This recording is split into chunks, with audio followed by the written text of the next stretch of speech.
ہم تھوڑی کسی کو مرتد و کافر بنا رہے ہیں. جو بن رہا ہے معاذ اللہ تو جو بن جائے تو اس کا نام تعارف کے طور پر یہ رکھا جائے گا, اور جو نہیں بنے گا اس کا تعارف کا نام مومن اور مسلمان ہی رہے گا. ہم نے تھوڑی بنایا. ظلم دیکھیے آپ, غلطی کر رہے ہیں, چوری کی, اور جب دفاع کٹ رہی ہے کہ یہ چور ہے تو ظلم کہتے دیکھو چور کہہ دیا جی, چور کہہ دیا. تو ہی تو چوری کر رہا تھا, تجھے چور نہ کہے تو کیا سہوکار کہے. ظلم یہ ہے امام احمد رضا کے خلاف جو پروپیگنڈا ہو رہا ہے, وہ یہ کرتے ہیں کہ جناب کافر کہہ دیا, کافر کہہ دیا. ارے جو ابو جہل تھا تو اس کو کافر نہ کہتے تو کیا امام کہتے. جو یہ بات کہے, یہ مسکرانے کی بات نہیں ہے, یہ ایمان و کفر کی بات ہے. میں آپ سے زیادہ سنجیدہ طبیعت کا آدمی ہوں, لیکن کہنے کا مقصد یہ ایمان اور کفر کی بات ہے. اس میں مزاج اس اعتبار سے ہونا چاہیے, یہ اہل حق کے خلاف پروپیگنڈا ہے. کہا جاتا ہے امام احمد رضا نے جناب مشین چلائی ہے کفر کی. میں پوچھتا ہوں کہ جو یہ کہے کہ خاتم النبیین کا معنی آخری نبی نہیں, حضور کے بعد نبی آ سکتا ہے, اس کو کیا کہیں گے آپ؟ بولیے کیا کہیں گے آپ؟ یہی تو امام احمد رضا نے کیا, اور کیا کیا.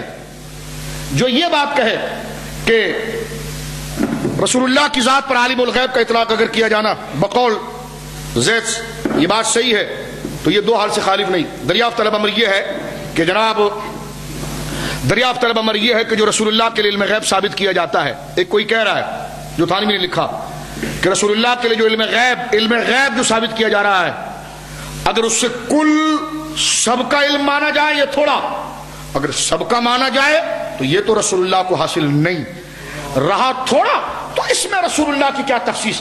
ایسا علم غیب تو زید, عمر, بکر, مجنون, بہائم سب کو حاصل ہے. تو یہ قرآن کا ترجمہ ہے, یہ کفر ہے. یہ کیا ہے؟ یہی تو امام احمد رضا نے کیا, اور کیا کیا. یہی تو امام احمد رضا نے کیا کہ رسول اللہ کے علم کے بارے میں کہ جیسا علم حضور کا ہے ایسا علم تو معاذ اللہ زید, عمر, بکر, مجنون, بہائم, پاگل, دیوانے, ایرے غیرے, زید, عمر, بکر, ایکس وائی زیڈ جس کو آپ کہتے ہیں, جس کو آپ اردو میں کہتے ہیں ایکس وائی زیڈ, جس کو ایرے غیرے نہ تو خیرے جو کہا جاتا ہے محاورے میں, اس طرح عربی میں کہا جاتا ہے زید, عمر, بکر کا جیسا علم حضور کا ہے تو اس میں حضور کی کیا تخصیص. معاذ اللہ ایسا علم غیب تو زید, عمر, بکر, جانوروں اور باہم, پاگلوں سب کو حاصل ہے, تو چاہیے کہ سب کو عالم الغیب کہا جائے. میں کہتا ہوں اس میں کفر نہیں ہے. تو امام احمد رضا نے یہ حکم واضح کیا. امام احمد رضا نے کسی کو کافر بنایا نہیں, وہ کافر خود بنائے, آپ نے حکم واضح کیا. سمجھ رہے میری بات آپ؟ یہ پوری دیوبندیت, ابھی ان کے بڑے بڑے چیمپئن سن رہے ہوں گے, اور یہ بات سن لیجئے کہ اس وقت میں جو بات کر رہا ہوں میری نظر میں الیاس گنبد کے سارے دلائل ہیں. حسام الحرمین کے خلاف جو یہ لکھتے ہیں وہ ساری عبارتیں ہم نے پڑھی ہیں, اور خالد مانچسٹروی نے مطالعہ بریلیت کے اندر جو حسام الحرمین کے خلاف لکھنے کی کوشش کی. تو ہمارا مشورہ ہے دیوبندیوں کو کہ جتنا زور آپ تھانوی کو مسلمان بنانے کے لیے بنا رہے ہیں اتنا زور نہیں, اس میں سے آدھا حصہ خود کو بچانے کے لیے بنائیں آپ. اس لیے کہ جو بات اس نے لکھ دی ہے وہ تو اسلام نہیں ہو سکتی, لیکن اس کے دفاع میں تم کافر ہو جاؤ گے. کہ ایک بندہ حضور کے بعد نبی کو جائز مان رہا ہے, حضور کے علم کو جانوروں سے تشبیہ دے رہا ہے, اور دوسری عبارت آپ دیکھیے, تیسری عبارت کہ اس کا خلاصہ یہ ہے, عبارت کا یہی نکلتا ہے کہ شیطان اور ملک الموت کے لیے قرآن میں کئی آیتیں ان کے علم پر موجود ہے, رسول اللہ کے علم کے لیے کوئی نص نہیں ہے. تو یہ کفر نہیں تو اور کیا کہ شیطان کے علم کے لیے نص ہے. اور آگے چل کے پھر یہ کہنا کہ ایک صالح شخص نے, یہ سالہ نہیں ہے لیکن صالح کا ترجمہ سالہ کرنا بھی ٹھیک ہو سکتا ہے یہاں پر, کہ ایک صالح شخص نے خواب میں دیکھا کہ رسول اللہ دیوبند تشریف لائے ہیں اور اردو میں بات کر رہے ہیں. تو اس نے پوچھا کہ آپ کو یہ زبان, آپ تو عربی ہیں یا رسول اللہ, یا رسول اللہ بھی نہیں کہا, آپ تو عربی ہیں, آپ کو یہ زبان کہاں سے آ گئی, آ گئی, آ گئی, یعنی پہلے نہیں آتی تھی اب کہاں سے آ گئی. تو کہا کہ نبی پاک نے کہا کہ جب سے ہمارا تعلق مدرسہ علماء دیوبند سے ہوا ہمیں اردو آ گئی. اگر یہ ہے تو پھر وہ گورے نے جو گورے نے جناب نقشے بنائے ہیں سارے اور کارٹونز بنائے ہیں, پھر اس میں اور اس میں کیا فرق ہے؟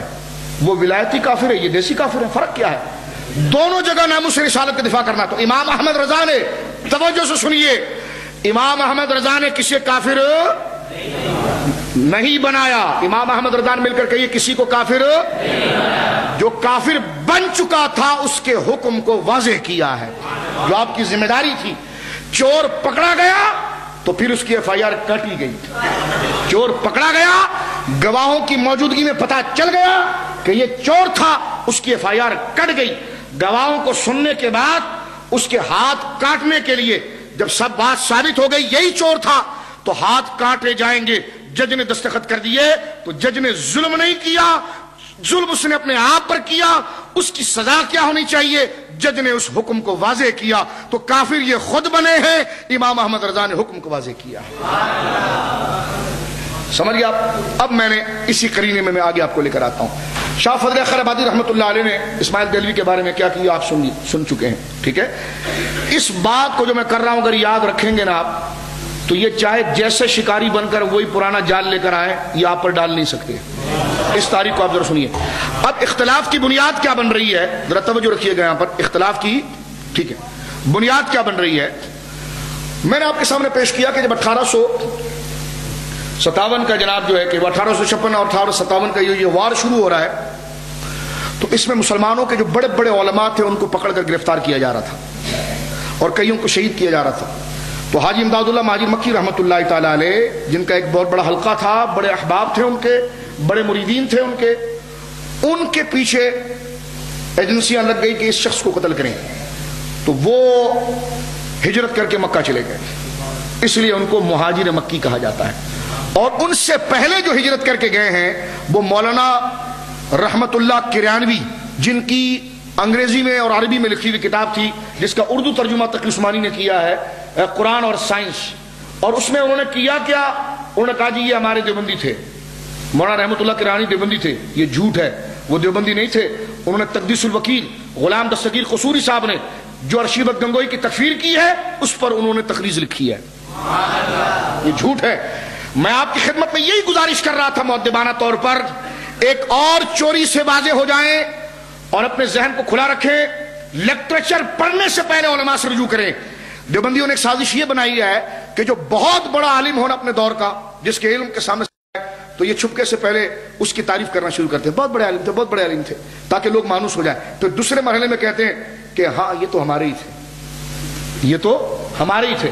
اور سنی کیا کرتا ہے، وہ کہتا بس دانے پھینکو اور پڑھو وظائف، کیسے کپڑا بکے گا اور کیسے دھاگا بکے گا، اور اسے پتا نہیں کہ پیچھے سے اس کی پوری جڑیں کاٹی جا رہی ہیں، اور اس نے صرف کپڑا مارکیٹ دھندا وظائف کسی بات میں اسے تاریخ سے اپنے گھر سے کیا ہو رہا ہے کیا کرنا ہے اس سے کوئی سروکار نہیں، اور کس خاموشی کے ساتھ یہودی چال کے اندر اس کی جڑیں کاٹی جا رہی ہیں۔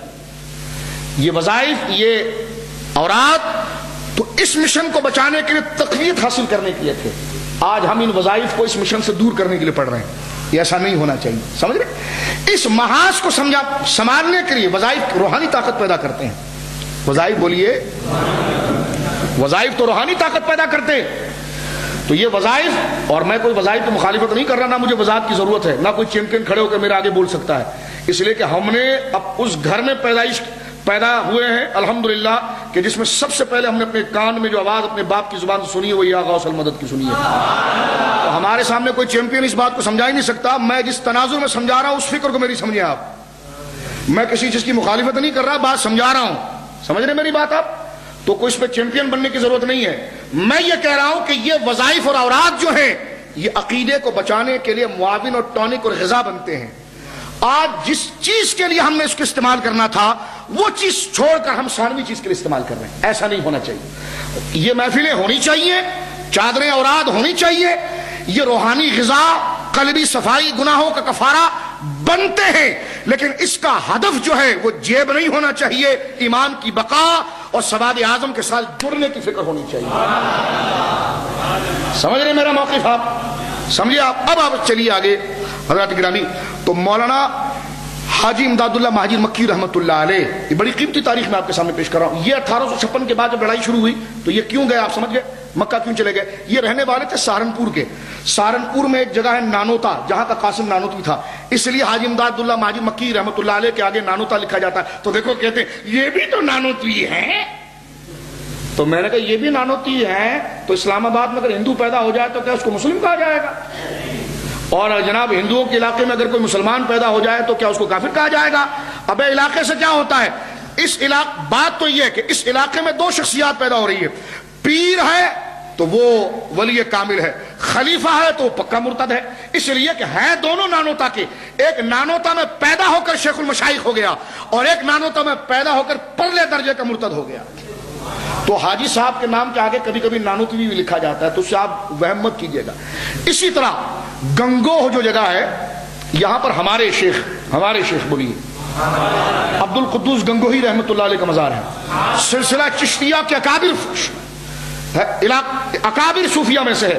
تو گنگوہی دراصل یہ بدنام ایک طرف اتنا ہو گیا ہے، اس لیے لوگ جناب جو ہے کہ یہ سمجھتے ہیں۔ تو گنگوہ جو وہ علاقہ ہے، تو وہاں پر عبد القدوس گنگوہی رحمۃ اللہ علیہ ان کا مزار شریف موجود ہے، اور ان سے گنگو میں رہنے والے وہابیوں کو کتنی نفرت تھی، اس پر ایک واقعہ سناؤں؟ سنیے، یہ کہتے نہیں ہم نے تو شدت کبھی نہیں کی۔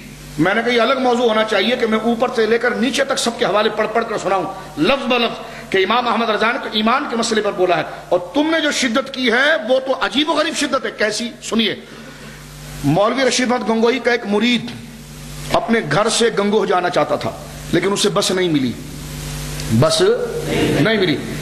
ایک بس گنگوہ جا رہی تھی جو عبد القدوس گنگوہی رحمۃ اللہ علیہ کے عرس میں جا رہی تھی۔ اب مرید ڈر گیا کہ عرس والی بس میں اگر میں بیٹھ گیا اور رشید احمد گنگوہی نے دیکھ لیا تو کام تو بڑا خراب ہوگا، اور یہ کہتے ہیں ہم تو سب صحیح ہیں۔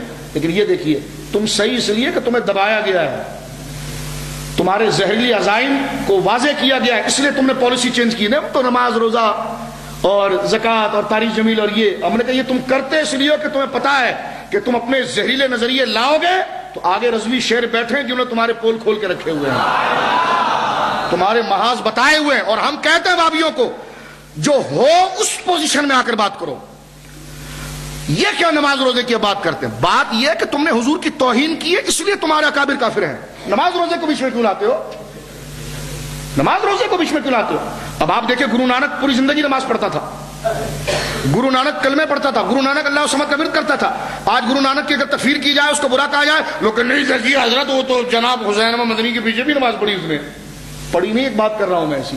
تو کیا اگر کوئی نماز پڑھے اور الگ سے کفر کرتا رہے اور شرکیہ عقیدہ رکھتا رہے تو کیا اس کو مسلمان بنانے کے نماز کی بات لائی جائے گی؟ تو بھائی اگر تمہارے مولوی نماز بھی پڑھتے تھے تو نمازوں سے کیا ہوتا ہے؟ نماز تو عبداللہ بن ابی بھی پڑھتا تھا، اور نماز تو وہ ایسے پڑھتے تھے کہ قرآن ان کے بارے میں کہتا ہے کہ وہ نماز پڑھتے تھے، وہ یہ کہتے تھے ہم اللہ کو مانتے ہیں، رسول کو بھی کلمہ پڑھتے ہیں اور ہم آخرت کو مانتے ہیں، لیکن اللہ فرماتا محبوب ان کے دل میں کچھ اور ہے، ان کی زبان پر کچھ اور ہے۔